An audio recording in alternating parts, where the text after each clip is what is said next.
I didn't even know this, but a number of years ago, you said, hey, I'm your cousin. We're related, because I think you didn't know it either. I had no idea. So we tried to look into it. You're from Worcester, Mass. Yep. All my people are from Worcester, Mass. Yep. My father's side of the family is from just outside Worcester. My mother's side of the family is from Worcester. So the Reardons are from Worcester. The O'Briens are from like towns outside, Millbury, Sturbridge.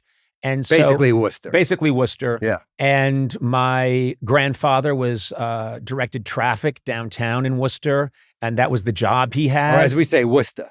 Worcester. Worcester. And I used to go and hang out with my cousin there when I was growing up, and hang out in Worcester, and there was one thing to do and one thing only, which is, for some reason, there was a museum of armor. Oh, yeah. From like the 14th. Armor. Yeah, armor. Museum of armor. And so people would say... Did you go to the armor museum? Yeah, and literally what it was, it's not even that well curated. It was just horrible. a big old office building that hadn't been used, that had been shut down in like 1920, and they filled it with armor that they didn't clean. It was just, I think most of it wasn't on a mannequin. Yeah, it was just horrible. It was horrible, and it looked like a hoarder's attic of armor.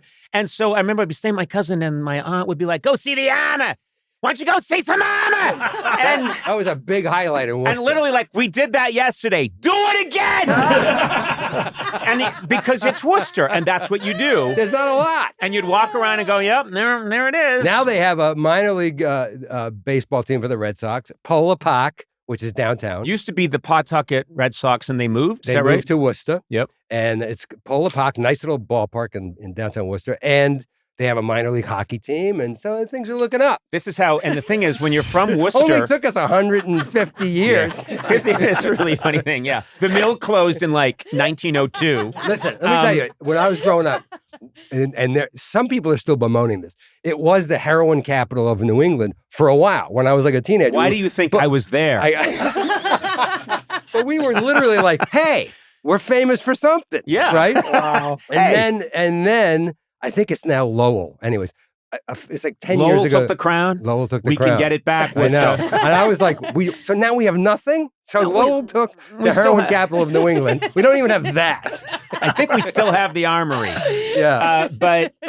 Yeah, and the thing is, Worcester, this is how Worcester-centric people get. And don't get me wrong, I love Worcester, and my whole family's there. It's a big deal, and the people are lovely. And it was a big part of my growing up, because that's where I'd go see my grandparents and cousins. So it's very near and dear to my heart. But I will say that when you're in Worcester, it's kind of like that New Yorker cartoon where you're the center of the world, and then as you get farther away, it just says North America, South America, but it's all Worcester. I know what you're talking about. The thing about Worcester is that everything's Worcester-centric, and nothing exists outside Worcester when you're there.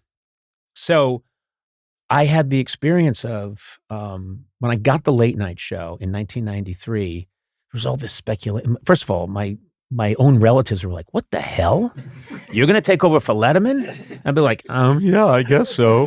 I mean, what the hell are you talking about? You can't take over for Letterman. I remember my family, because everybody still lives in Worcester, and they were all like, hey, do you know this guy? Yeah. And I'm like, no, I don't know this guy. And no one knew that guy. And he's taking over for Letterman? Yeah. And I was like, yeah, I don't know. We'll see. Good luck to him. Yeah. So, hey, look at us. Years later, here you are covering up pools in Hollywood. That's how Close I'm known. that fucking pool. Everybody inside. Destroy it. Fit it with cement. So I am there. I'm in Worcester visiting my uncle, and Jim Reardon, we called him Gavin. And wait a minute, what? Yeah, makes perfect sense. Yeah, his name was Gavin. That's what we called him, Uncle Gavin. And Uncle Gavin said to me, I know who your first guest should be. And, at the time, people were saying, when you have your talk show, you can have pretty much anyone as your first guest. Anyone will be like, oh my God, first guest on a talk show. And if it goes, then I'm always going to be the first guest. So you pretty much have whoever you want. And he went, I know who it's going to be. And this is what you got to do. And I said, who? And he said, Bob Cousy. And I said, what? And he said, Bob Cousy. Bob Cousy. Oh, my God. A big star out of Holy Cross College in Worcester, who was a big star for the Celtics in the 1940s and 50s, back when people he would shoot his whiter than me, and he would shoot his free throws between his legs, like Granny style. He would shoot them between his legs, and great player. But this is 1993, and I'm being. By the way, he's still alive. Yeah. Oh yeah. He's 100. And God bless you. No I'd have him way. now. I'd have him now. Yeah. But as my first guest in 1993, can you imagine if I Bob said Cousy. Bob Cousy? When I was a But kid, that's how. And I said, I don't know if it's going to work for the first. And they're like, "What are you talking about? it's Bob Cousy. It's Bob Cousy. Everyone's going to go crazy. Yeah, everyone in Worcester is going to go crazy. He lived in the what they call the nice section of Worcester, which I can't remember at that time when it was when we were growing up. But on Sundays, you know when your parents would drive around and look at houses that you're never going to live in after Mass on Sundays? Yeah. Because we lived in Maine South. We lived in an apartment in a 2.5-decker, not even a 3-decker. So my father would drive us by Bob Cousy's house in the nice neighborhood. He's like, Bob Cousy's house. And we're like, yeah, we know. We go by it every Sunday. Yeah. You know what I mean? Can we go to the Armory now? He had a driving school for a while in Worcester. What? Yeah. At driving school. Bob Cousy's driving school. I want to drive like Bob Cousy. Yeah, I mean, like, what is that? Why the fuck does he have a driving school? So, I mean, this so crazy. I want to ask you about because this is something you can relate to because of what you just said. And I wasn't even going to talk about this, but when you're Irish Catholic and growing up in, you're in Boston or you're in central Massachusetts, there's this whole thing of what kind of Irish are you? Yeah. My mother was, had been the first in her family, I'm not the first in her family, but her generation was the first in her family, obviously, to go to college. Yeah. And she had really worked hard, and she had become a lawyer, and she used to sometimes talk to us about how we are lace curtain Irish. And my brothers and I my sisters would be sitting around being like, what are you talking about? What? And she'd say, we're not triple-decker Irish. She would come out of Worcester and become a lace curtain Irish. No, exactly. And I'd say, Mom, what are you talking about? Just because you moved to Brookline? Yeah, and also, I'd look in the corner, it'd be like a ham hanging on a rope.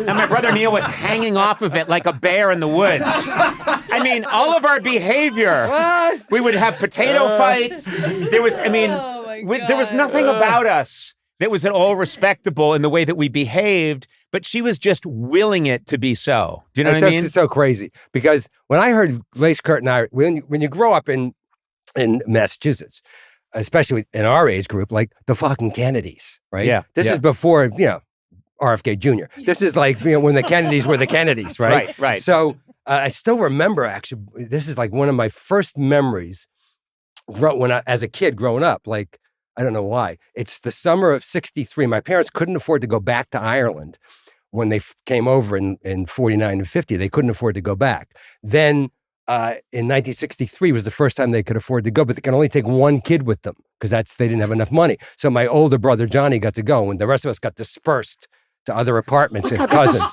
Now, let's keep in mind, this is 1803. Yeah, right? So we ate coal for breakfast. So I remember that summer really well because that's the summer that JFK went to Ireland. Yep. But I remember Huge being deal. at Logan and my mother and my father get on this plane with my brother, who I really hate now because he's going to Ireland. And I got stuck with my Aunt Betty, who had no kids and who gave me a Bible. It's the summertime. Oh. She gave me a Bible. It was a summertime Bible. I had to go. Fun.